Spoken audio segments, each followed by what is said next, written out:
Welcome, traveler. You've found your way to a quieter corner of the internet, a place where history doesn't shout, but whispers.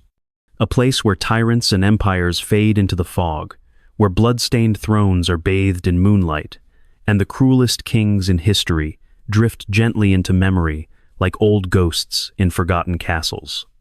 This is Boring History for Sleep, and tonight we'll wander through the long, silent corridors of time together, slowly, gently, without judgment or urgency. Just you, and the shadows of monarchs who ruled with iron fists, golden crowns, and hearts carved from ice.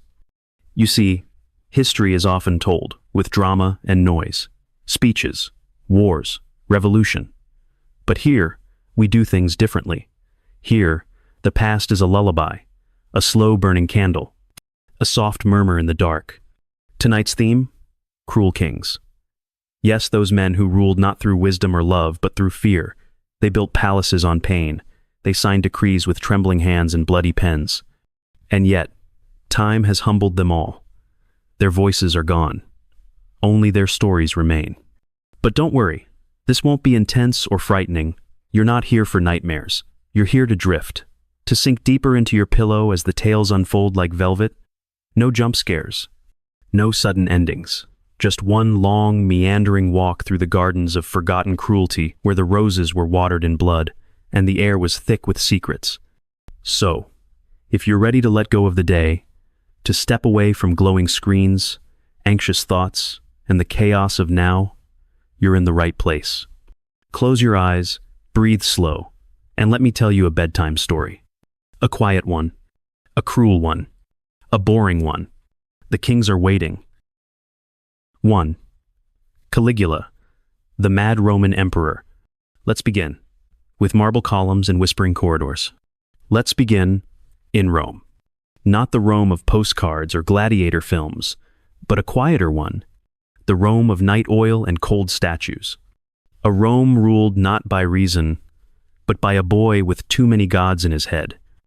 His name was Gaius Julius Caesar Augustus Germanicus, but no one remembers him that way. To history, he is simply known as Caligula, a name that once made senators shudder, a name whispered behind palace doors, followed by the sound of bolts sliding shut, a name that even now, centuries later, feels like it belongs to someone who wasn't quite human. But before he was emperor, before he became Rome's fever dream, he was just a child. Born in the year 12 AD, Caligula was the son of Germanicus, one of Rome's most beloved generals. His mother was Agrippina the Elder, a granddaughter of the first emperor, Augustus, a golden lineage, a future paved in power. As a toddler, Caligula was raised in army camps along the Rhine River. His nickname, Caligulamiant Little Boots, a reference to the miniature soldier's outfit he wore to amuse his father's legionnaires. They adored him, a tiny mascot with a soft smile and shining black eyes. But the world around him was sharp, powerful, paranoid, poisoned. When Caligula was just 6 years old, his father died under mysterious circumstances. Some said illness. Others whispered of poison. Rome, after all, had a habit of feeding betrayal with wine. His mother blamed Emperor Tiberius. She spoke too boldly, too loudly. Soon, she was exiled, then starved. His brothers follow exiled, imprisoned, erased. And so the boy with the little boots became an orphan of power, watching, learning, remembering. At the age of 18, Caligula was summoned to live on the island of Capri, where Emperor Tiberius had retreated into a pleasure palace far from the politics of Rome. It was not a place for children. Capri was a cliff-top dream of gardens and shadows, a haven of silk curtains, strange rituals, and unspeakable things behind closed doors. It was here that Caligula lived among monsters. Tiberius himself, known as the Old Goat, had grown distant, cruel, and suspicious. He murdered advisors in secret chambers. He executed nobles for dreams he thought they might have had. And through it all, Caligula smiled, listened, nodded. He learned how to survive in a world ruled by fear, how to look harmless while memorizing every knife in the room. And then, in 37 AD, the knife turned. Tiberius died. Whether by illness or suffocation, no one truly knows. What matters is that Caligula was next. The Senate welcomed him with open arms. Rome celebrated. They called him the New Dawn, the beloved son of Germanicus, the Prince of Peace. For a while, he was. He freed the imprisoned. He gave bonuses to the guards. He declared public games, festivals, and pardons. He wept at his first public speech, they say, and the people wept with him. But peace doesn't always last, especially when it's wrapped around a broken mind. Just 6 months into his reign, Caligula fell violently ill. Some say it was poisoning. Others believe it was epilepsy or a brain fever. Whatever the cause, he survived. But something inside him did not. When he emerged from his sickbed, he was not the same man. Gone was the weeping prince. In his place stood something colder, something theatrical, unhinged, curious, cruel. He began seeing enemies in the faces of old friends. He grew obsessed with his own image, referring to himself as a living god. He had golden statues made in his likeness. He placed them in temples next to Jupiter. He ordered priests to pray to him, as if he were eternal. And perhaps the strangest part, he began talking to the moon. At night, he'd stand on his palace balcony and converse with Luna as if she were a sister. Some nights, they say, he screamed at her. Other nights, he whispered like a child. He built a bridge of boats across the Bay of Baiae, a floating vanity project, just so he could gallop a horse across the sea. But horses, you see, were very important to Caligula. He loved one in particular, Incitatus, a pure white stallion with a marble stable, a collar of gemstones, and a staff of servants. Caligula gave him oats mixed with gold flakes, and once promised to make him a senator. Yes, a horse, in the Roman Senate. But madness has many layers, and vanity was just the first. Soon came the cruelty. He executed senators for yawning during his speeches. He tortured nobles for sport. He declared that he could bring back the dead, then forced families to dig up their loved ones to test him. At his public games, he grew bored with watching criminals fight wild beasts. So he turned to the audience. He gestured toward the front row, and guards pulled spectators into the arena. They died for looking comfortable. He would summon men, praise their loyalty, then order their deaths before the hour passed. One day, he strolled into the treasury and ordered the accountants to burn the financial records. The empire, he said, should be free from the burden of remembering debts. And he spent, oh, how he spent, palaces of crystal, statues of himself dressed as gods, bridges, theaters, gardens built on the roofs of temples, until Rome bled coin. But the people kept quiet, because madness, when draped in gold, still sparkles. Only a few dared whisper that the emperor had become a storm, and storms do not end politely.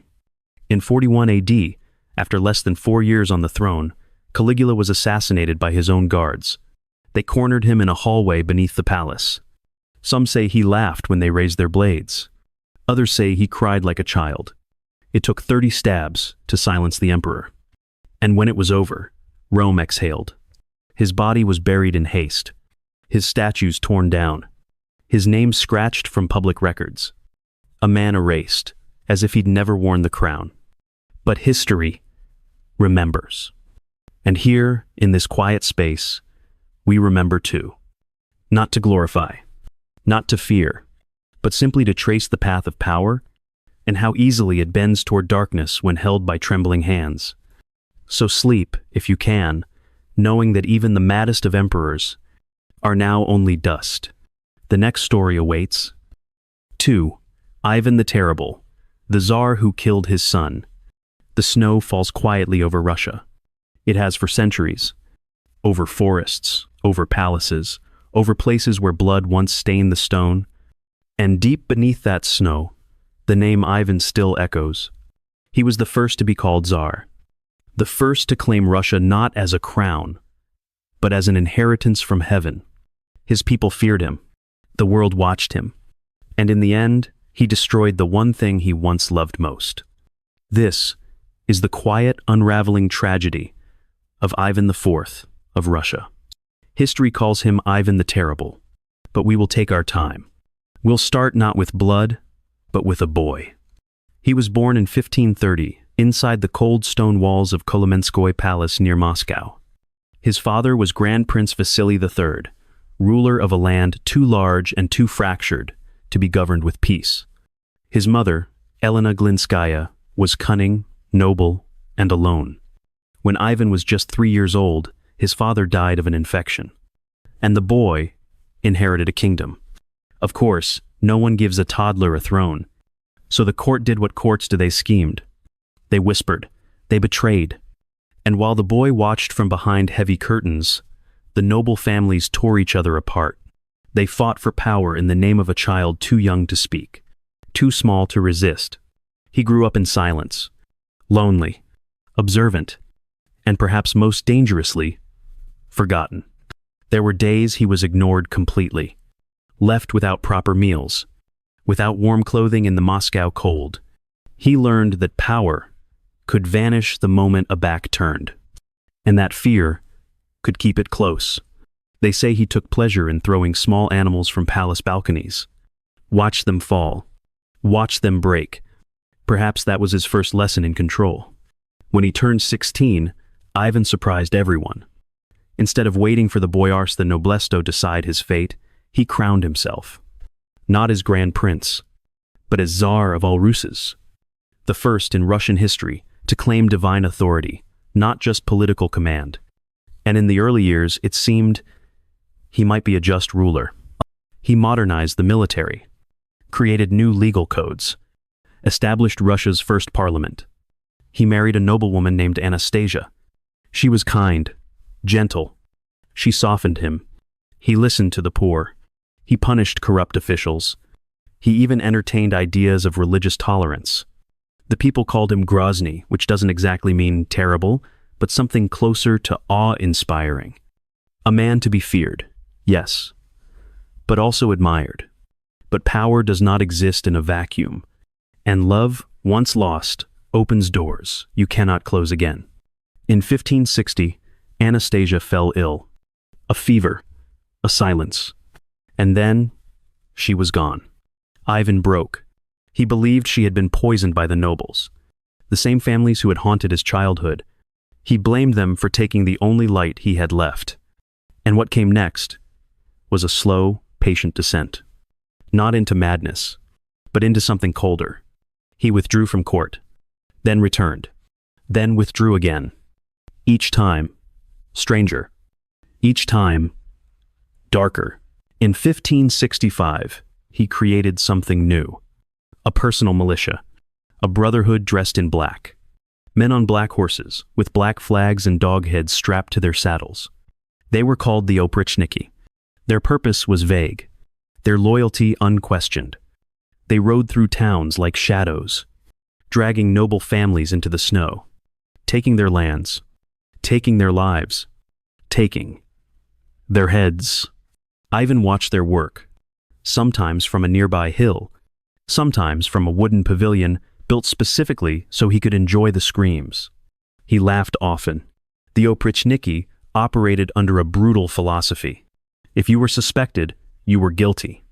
And if you were guilty, mercy was weakness. Entire towns were erased. Thousands disappeared. Rubber stamps of violence, approved by a man who once wept for the poor. But time plays games with tyrants. And even Ivan, wrapped in black cloaks and divine authority, could not escape one very human fear. The fear of losing his legacy. He had sons, but only one mattered. Ivan Ivanovich, a strong young man, brave in battle, sharp with words, respected, loved, and most dangerously, not afraid to disagree with his father. In public, he played the obedient heir. In private, he quietly reversed his father's harshest edicts. He protected families. He restored lands. And somewhere inside, Ivan the Terrible began to see his son not as a blessing, but as a threat. In the autumn of 1581, something small, something trivial ignited the final crack. The young Tsarevich's wife was pregnant. And according to Ivan, she dressed inappropriately. It was a minor argument, a flash of temper, the kind of thing that should have passed. But for Ivan, nothing passed anymore. He struck her, hard. His son intervened. And for the first time in decades, someone dared to raise their voice at the Tsar. They shouted, they argued, and then Ivan reached for his staff, an iron-tipped rod he often carried, a symbol, a weapon, a line you could not cross. But that night, he crossed it himself. With one blow, he struck his son across the skull. The crack echoed through the chambers. The prince fell. Blood pooled. Silence followed. Ivan rushed to him. He held him in his arms. He wept. He screamed, "I've killed my son. I've killed my son." But remorse is not reversal. 3 days later, the Tsarevich was dead. And with him, died the future of the Rurik dynasty. Russia entered what would later be called the time of troubles.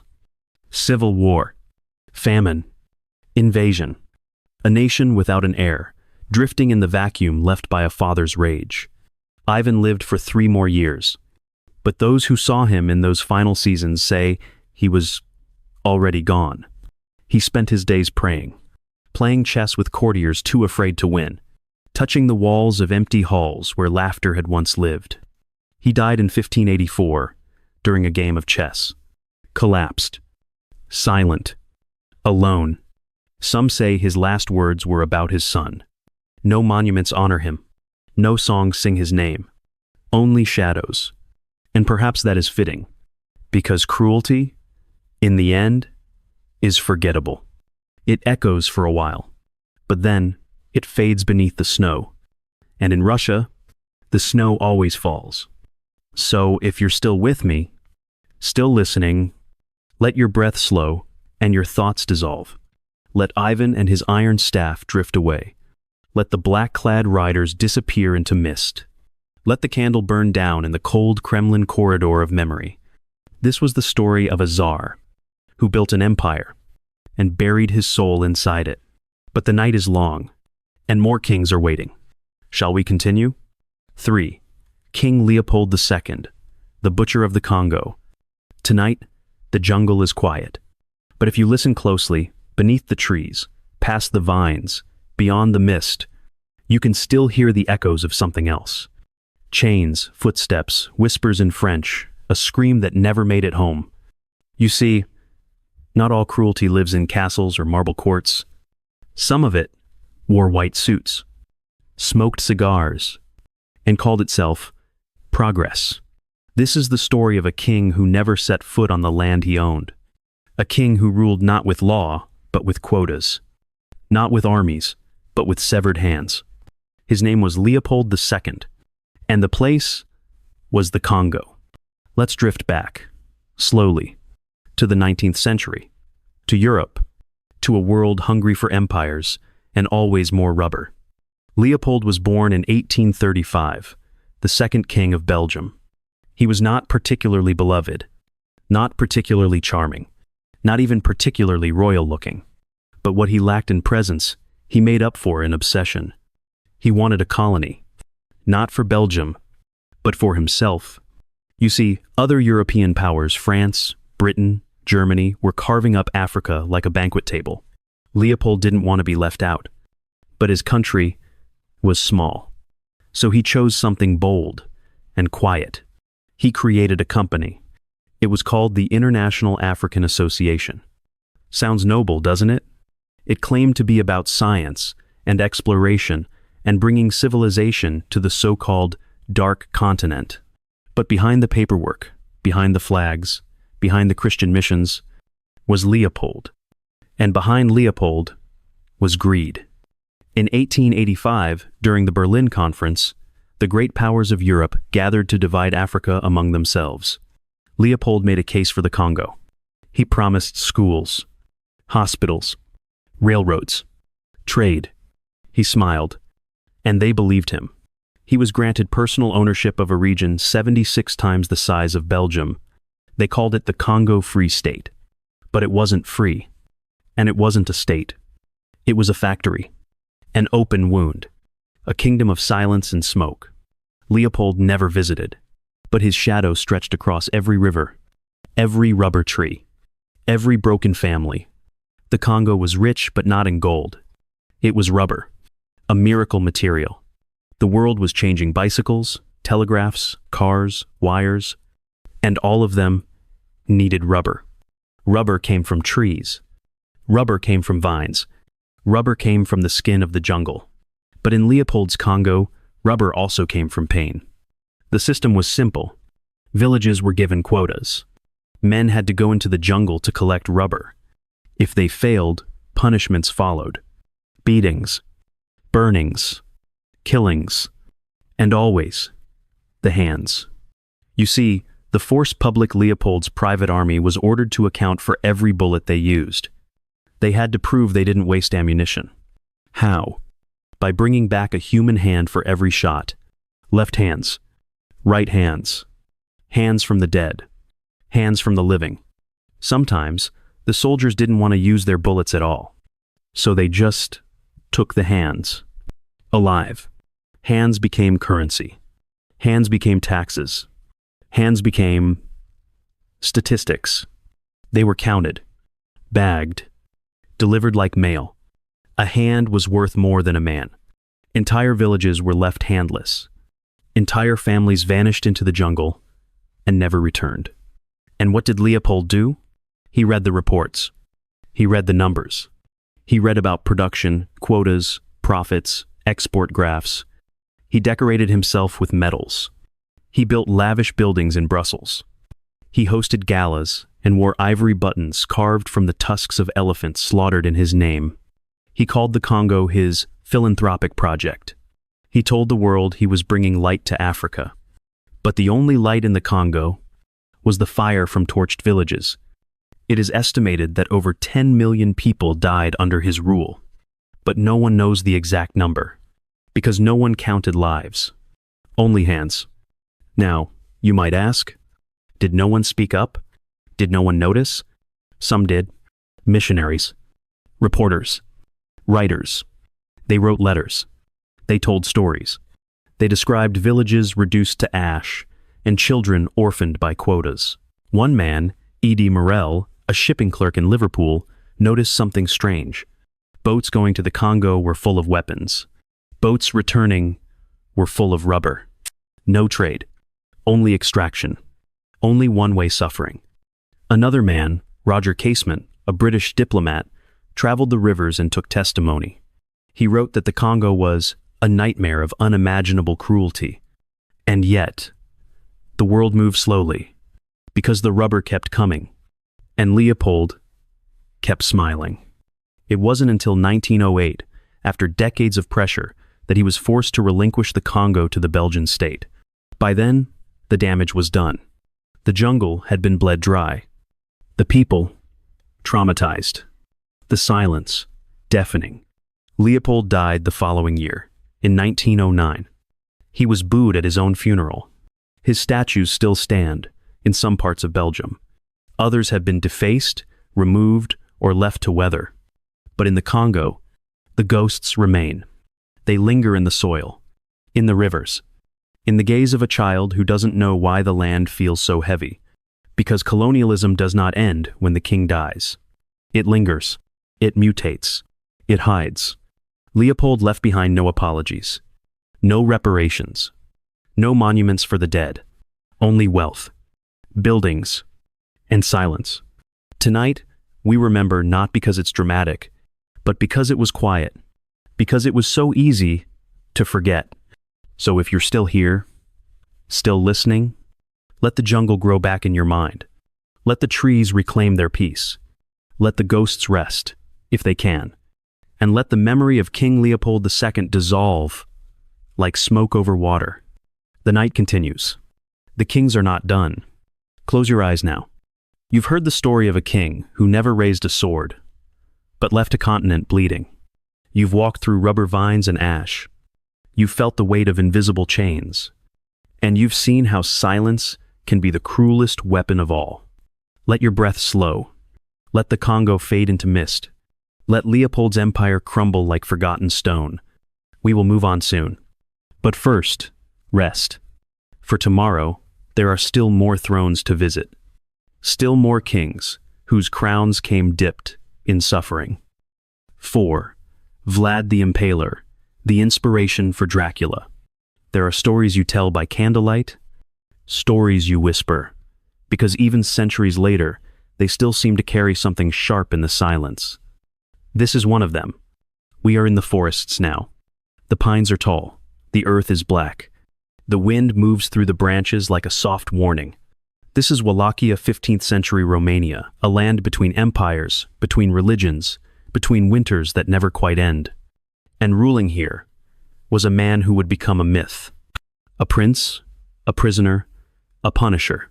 He was called many names, but history remembers him best as Vlad the Impaler.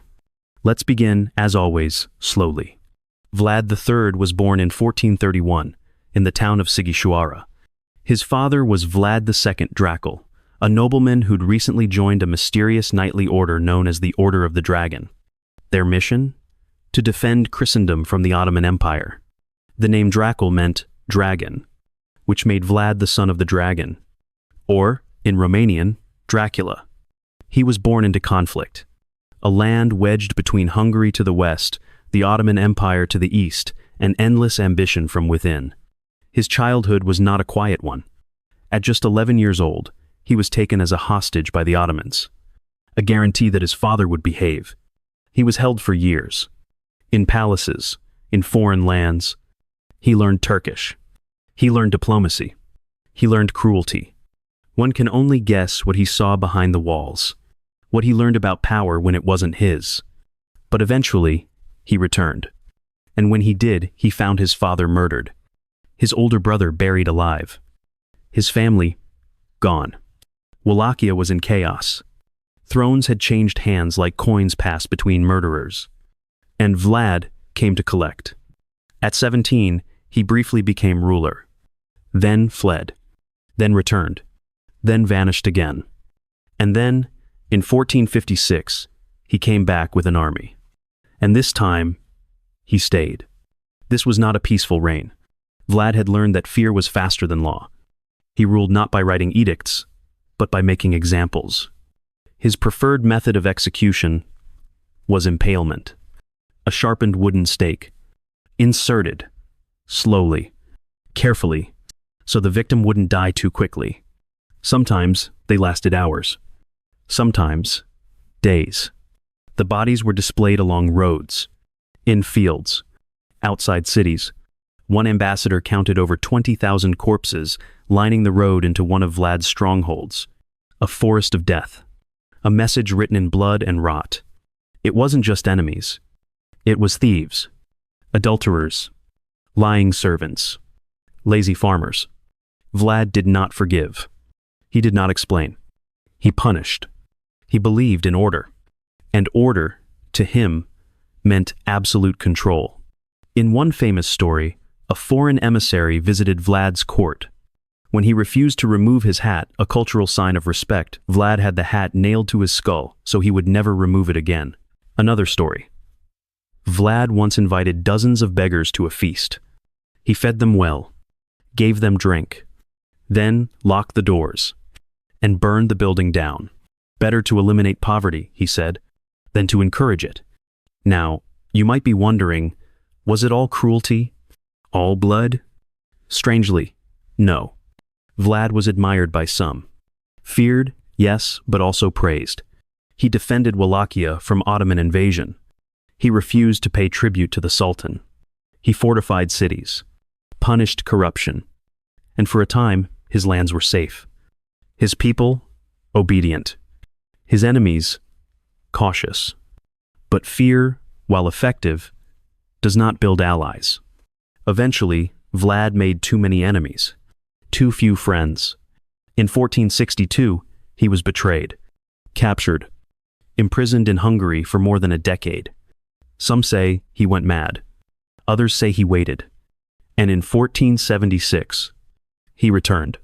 Older, quieter, still sharp.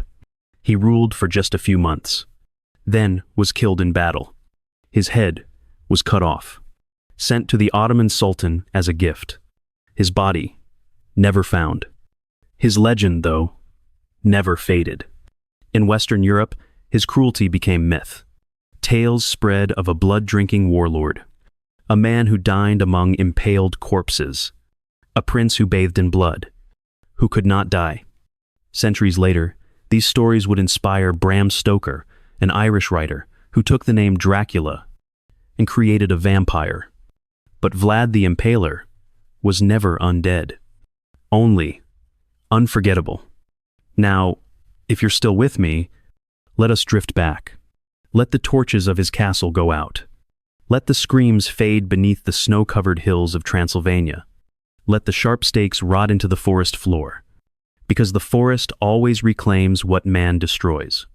Vlad is gone. The prince, the dragon's son, the Punisher, whatever name you give him, he is dust now. But in the stillness, in the night, his story still walks with you, and it always will. Now, rest your eyes. Let the cold castles vanish. Let the sharp wood dissolve. Let your mind wrap itself in the dark silence of sleep. You've heard the tale of a man who turned fear into governance and cruelty into a kind of law. But he was not the only one. There are more kings waiting in the dark, more thrones carved from bone, and more histories too quiet to forget. When you're ready, we'll continue. 5. Qin Shi Huang, the emperor who buried scholars alive. The Great Wall stretches across the mountains like a sleeping dragon. Quiet now, cold, ancient. But once, it was the spine of an empire ruled by a man who dreamed of eternity. Tonight, we walk not into the forest, not into castles or palaces filled with mirrors or blood, but into a tomb. Deep beneath a mound of earth in central China lies a ruler who called himself the first emperor. His name was Qin Shi Huang, the man who united China, the man who feared death, and the man who ordered the burial of living scholars. Let's begin where the air is still, where everything is stone, where names are carved, and time itself waits like a soldier at attention. Qin Shi Huang was born in 259 BCE in the Warring States period, a time when China wasn't one nation, but many kingdoms, each one ambitious, each one ready to consume the others. He was born Yingzheng, the son of the king of Qin, a state known for its discipline, its strict legalism, and its relentless armies. By the time he was 13, Yingzheng became king, but he wasn't satisfied with Qin. He wanted everything. He wanted China, and he got it. Through war, manipulation, and sheer willpower, he conquered the 6 other major states: Han, Zhao, Yan, Wei, Chu, Qi. One by one, they fell. In 221 BCE, at just 38 years old, he declared something no one had dared before him: that there would be only one ruler, one China, one emperor. He called himself Qin Shi Huangdi, the first sovereign emperor of Qin. No more kings, no more regional power. Only the center, only him. He began reshaping the empire. He standardized weights and measures, unified writing, built roads, connected and extended walls that would later become the Great Wall. He believed in order. He believed in obedience. And most of all, he believed in control. To rule a land this large, with so many cultures and histories, he needed more than laws. He needed silence. He needed to erase the past, so that only he could define the future. And that is where the scholars come in. You see, China had long followed the teachings of Confucius, a philosopher who preached virtue, ritual, and hierarchy. But Confucianism valued memory. It honored the past. It respected the dead. And Qin Shi Huang wanted to be the future. He followed legalism, a harsh philosophy that prized strict laws and harsh punishments. No room for poetry. No room for debate. Only obedience. So he made a decision. Not a loud one, not one shouted from balconies, but quiet, precise, and final.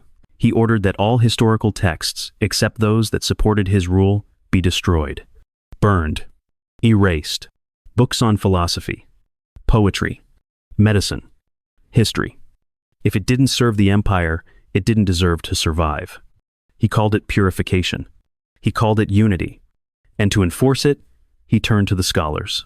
These were men who had studied Confucius, who taught the old ways, who copied ancient texts with brushes and ink and care. He summoned them, and they came. Some obeyed, some did not. And those who resisted were buried, alive. According to records, 460 scholars were executed this way. Some historians question the number, others question the method. But the story endures. Because whether the soil was literal or symbolic, the silence was real. A society had lost its memory, and in its place stood a tomb. But Qin Shi Huang didn't stop there. He turned his gaze inward, toward mortality. You see, even though he ruled with steel and fire, he feared one thing more than rebellion: death. He began searching for ways to escape it.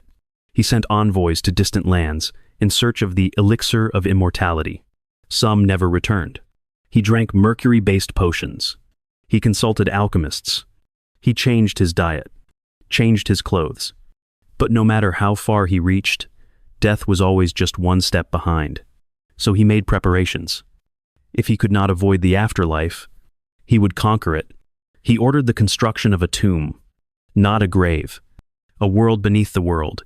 It would take 38 years to build, covered by an artificial mountain, guarded by rivers of mercury, and protected by an army, not of men, but of clay. Over 8,000 life-size terracotta soldiers were crafted to guard his resting place. Each one different, each one sculpted in silence, each one waiting. There were chariots, horses, generals, archers, all placed underground so that Qin Shi Huang could continue his reign after death. And yet, the emperor died, just like every man. In 210 BCE, while on a journey to find yet another secret to immortality, he collapsed. His death was kept secret for days. His body was hidden in a cart of rotting fish to mask the smell. When the news broke, it sent shockwaves through the empire, and the cracks began to form. Within a few years, the Qin dynasty collapsed. Rebellions rose, the tomb was sealed, and the silence returned. It wasn't until 1974, over 2,000 years later, that farmers digging a well discovered the first terracotta soldier. And slowly, the underground army emerged. Still standing, still waiting. But the emperor remains hidden. His tomb has never been opened. Out of respect, out of fear, out of something unspoken. Some say it's booby-trapped. Some say the rivers of mercury still flow. Some say he sleeps.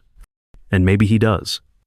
Maybe, in the cold stone halls beneath Mount Li, Qin Shi Huang still sits on a throne of bone and bronze, surveying an empire made of silence and clay. But one thing is certain: no amount of fire, no mountain of stone, no army of ghosts can make a man immortal, only remembered. And tonight, we remember. Close your eyes now. Let the burning scrolls fade. Let the scholars rest. Let the first emperor return to his terracotta world beneath the earth. His tomb is sealed, but his story is not. You've walked beside an emperor who feared time more than armies. You've seen what a man will build to outrun the end. And you've heard the cost of trying to erase the past. But the past always speaks. Even now, even here, even in sleep, there are more kings waiting, more thrones in the dark, more stories that still linger beneath ash, beneath earth, beneath time itself.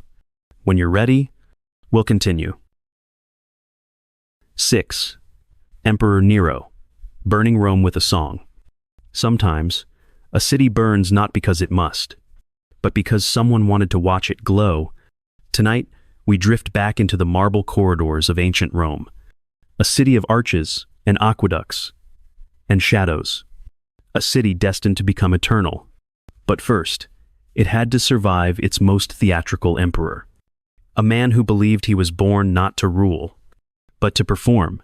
His name was Nero Claudius Caesar Augustus Germanicus, but history remembers him simply as Nero.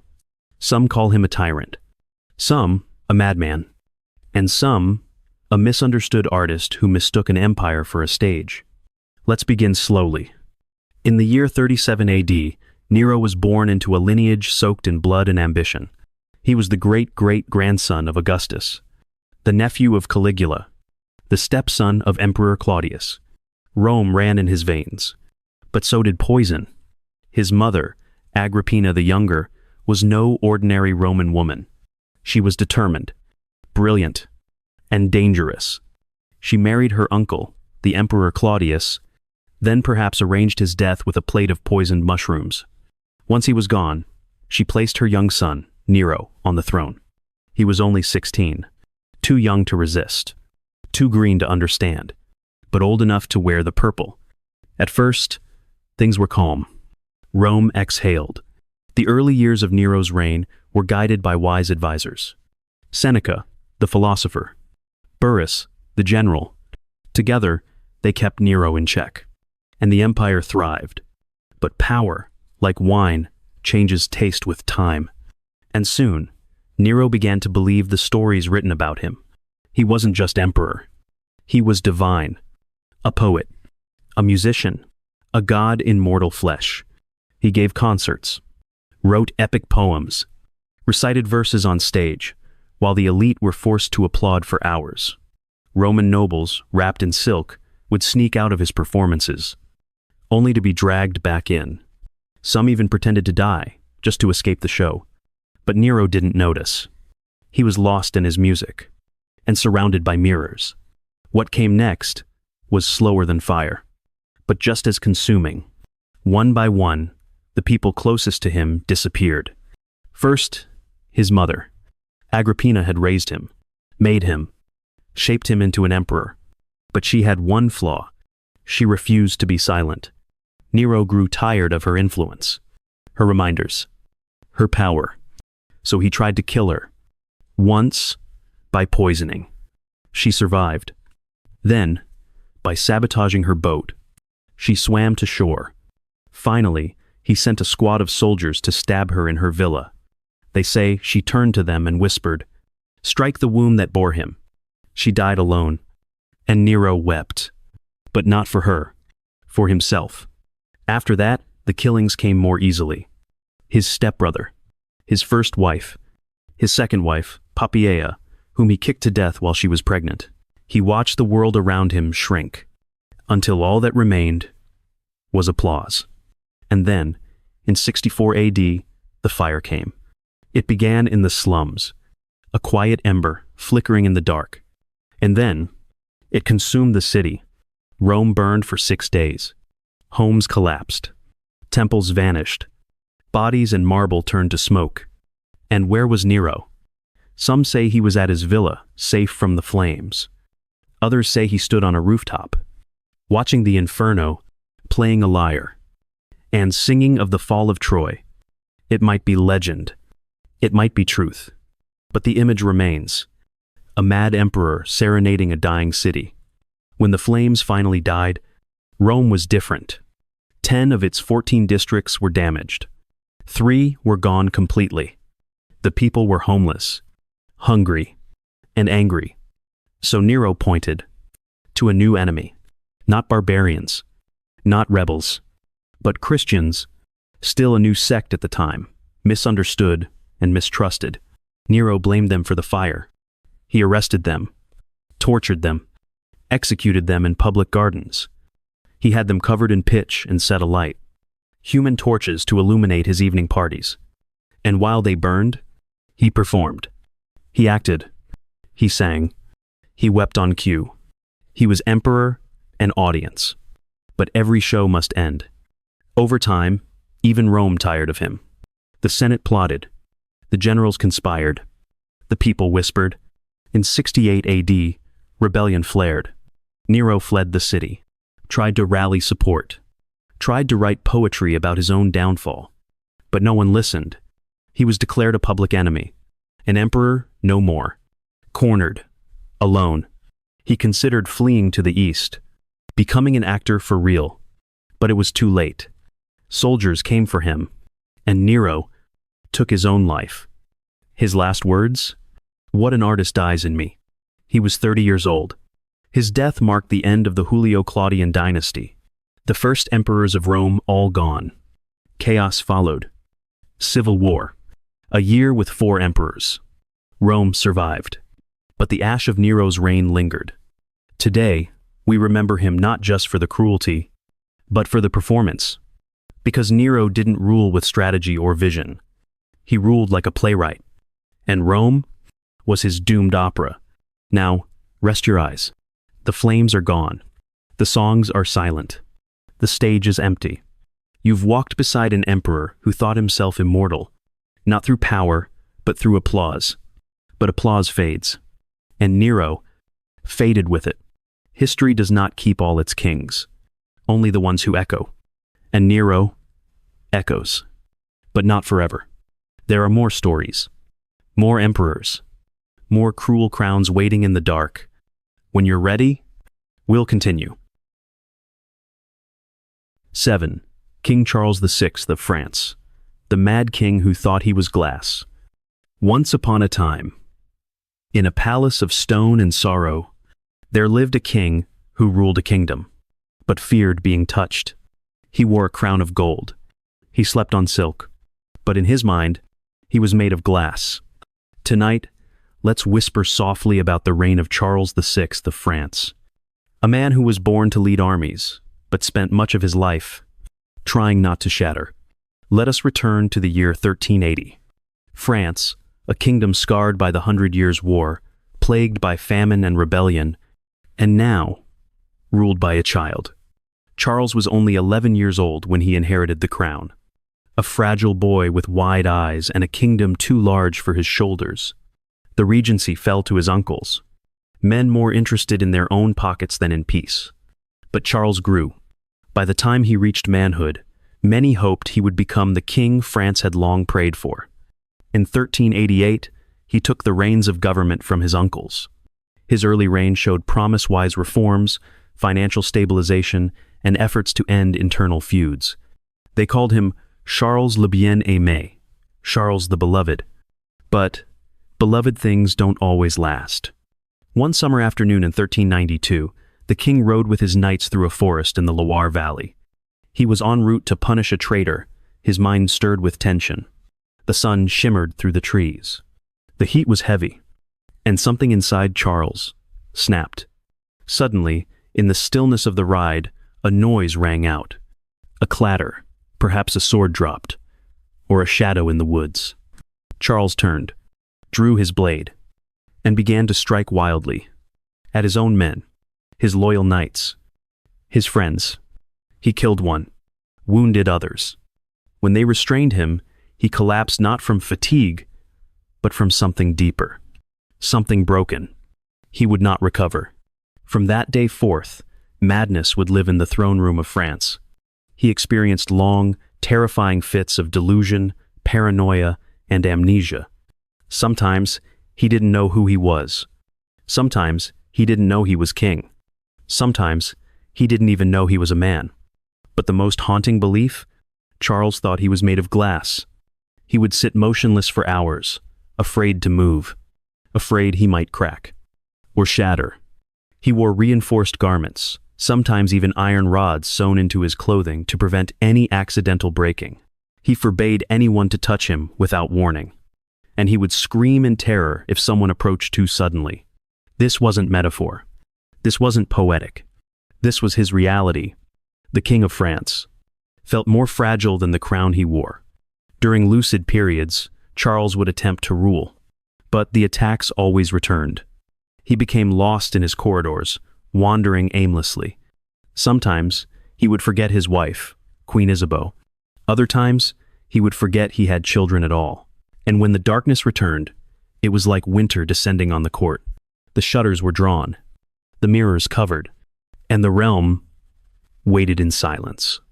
There were whispers among the courtiers, of curses, of demons, of divine punishment. Because how else could you explain a king who believed he was transparent? But France was a kingdom of politics, not mercy. As Charles deteriorated, a power vacuum emerged. His brother, Louis of Orleans, and his cousin, John the Fearless of Burgundy, both sought control. They manipulated the queen. They raised private armies. They dragged the country deeper into chaos. The king sat alone. The world burned beyond his window, and all the while, he feared the sound of breaking. The streets of Paris turned red in 1407 when John the Fearless had Louis of Orleans murdered. Assassinated in the night, struck down with axes in a narrow alley. John admitted to it, but defended the crime as necessary a favor to the realm. This murder sparked the Armagnac-Burgundian Civil War, a brutal struggle that bled France for decades. And still, Charles sat in his palace, king in name, glass in mind. He was now known as Charles the Mad. There were days rare, but treasured when the fog would lift. He would recognize his family. He would weep with his children. He would sign edicts, speak softly of peace. And then, he would forget again. They say he once walked through the halls, covered in soot, screaming that his body had been set aflame. There was no fire, only fear.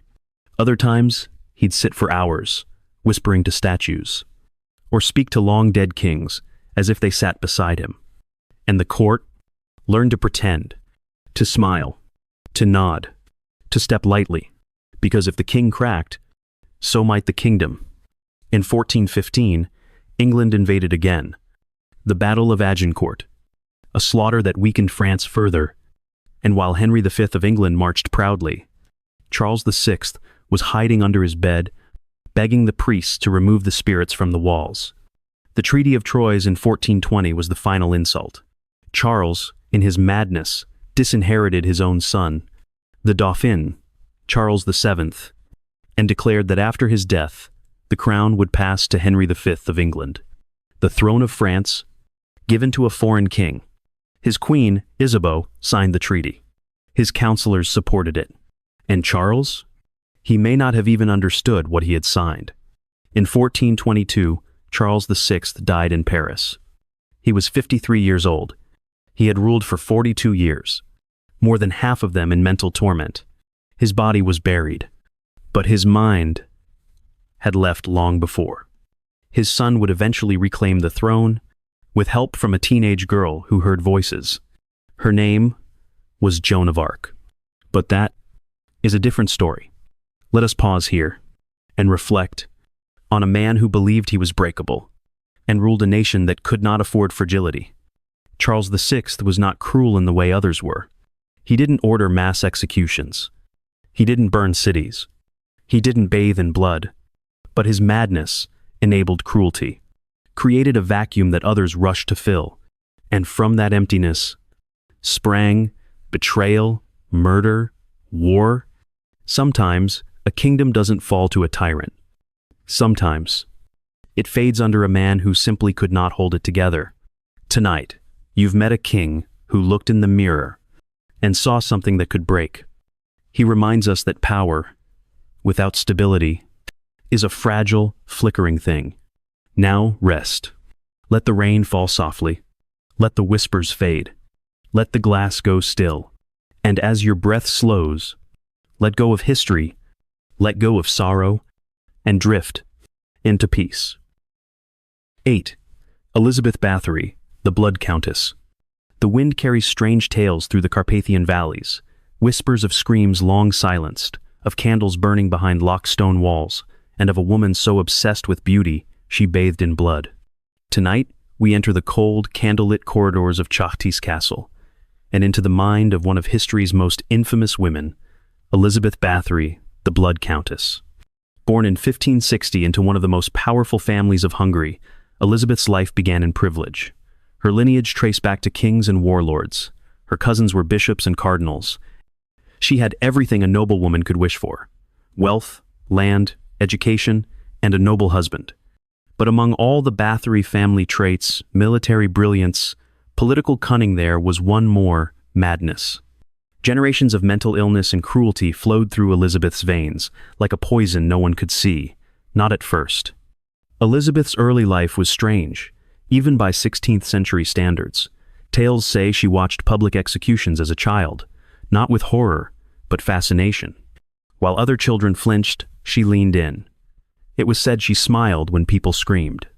At 11, she was betrothed to Ferenc Nadesti, a powerful nobleman.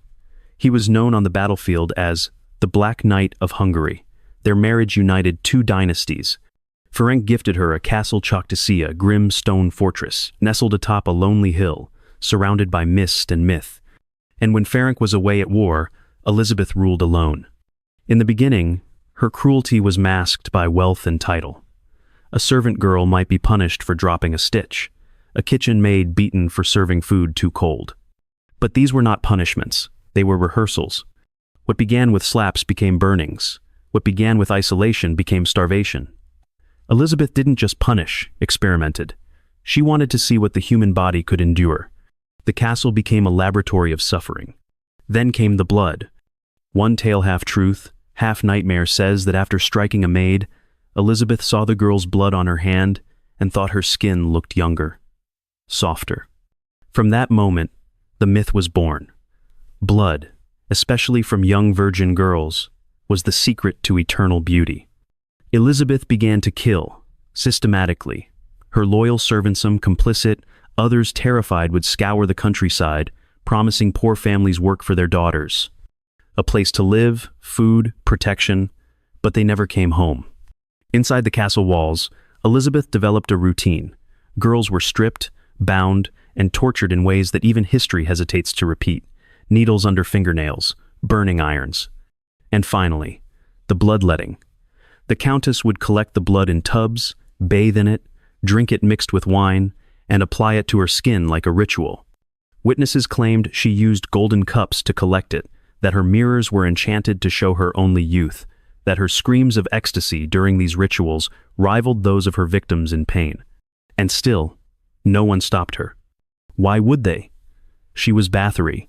Her family controlled judges and bishops. Peasants had no voice. The dead had no names. But hubris blinds even monsters. Elizabeth, drunk on her own delusions, began targeting noble girls' daughters of minor aristocrats, and that was a mistake. The complaints reached the king. An investigation was launched quietly, secretly. In 1610, Elizabeth's own cousin, Count György Thurzo, stormed Choctasia Castle. What he found was not legend. It was worse. The smell of rot clung to the walls, corpses half buried in the garden, girls chained in dungeons, barely breathing, instruments of torture still wet. And in the center of it all, Elizabeth calm, noble, untouched by horror, as if the castle were simply her spa. She was arrested. Her accomplices were tortured and executed. But Elizabeth? She was too powerful to die publicly, too well connected. Her punishment was silence. She was sealed in her own tower, bricked in. A small hole allowed air and food, but no light, no sound. For 4 years, she sat in darkness, alone with her mirrors and her memories. In 1614, she was found dead. No marks, no poison, just gone. Some say she whispered to herself until her voice faded. Others believe she saw her reflection wrinkle and chose to stop breathing. What remains is a legend, a truth wrapped in myth, soaked in blood. Was she a vampire, a sadist, a victim of madness, or simply a woman born into too much power, unchecked by conscience or consequence? History cannot say. But the forests of Slovakia remember. The stones of Choctasia Castle still hold the echoes. And sometimes, when the wind is right, they say you can hear her voice, softly weeping not for her victims, but for herself. Because the blood dries, the mirrors crack, and even the cruelest countess cannot stop time. Now, let that thought settle. Let it drift like fog through your mind. And rest. The story is done. The night is long, and the past is quiet again. Time slows in history's shadows. Time doesn't always move in straight lines. Sometimes it slows, lingers, waits in the corners of old castles, behind the cracks in ancient portraits, beneath the stones that remember what men have tried to forget. Tonight, we've wandered through dim corridors of memory. We've met emperors who murdered their sons, kings who whispered to ghosts, queens who bathed in blood, monsters draped in velvet, crowned in gold, ruling not with wisdom, but with fear. And yet, the world didn't stop. Seasons turned. Cities grew. Their names became legend. Their victims, forgotten. Such is the cruelty of time. But here, in this quiet moment beneath the soft breath of midnight, you remembered them. You listened. You slowed down. And so, time bent back upon itself, if only briefly. There's something oddly comforting about these stories, isn't there? Not because they're beautiful, not because they're kind, but because they remind us how far we've come and how close we still stand to the shadows that shaped us. Maybe you came here tonight just to fall asleep. Maybe you were scrolling through chaos, looking for something calm, something slow, something real. And what you found were echoes of madness, of power, of broken crowns and haunted halls.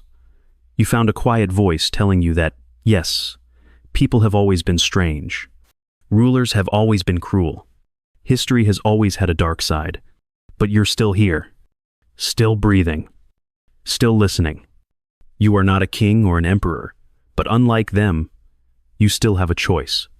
To be kind, to remember, to walk through the shadows and not become them. So if your eyes are heavy now, let them close. Let the cruel kings fade back into the dust.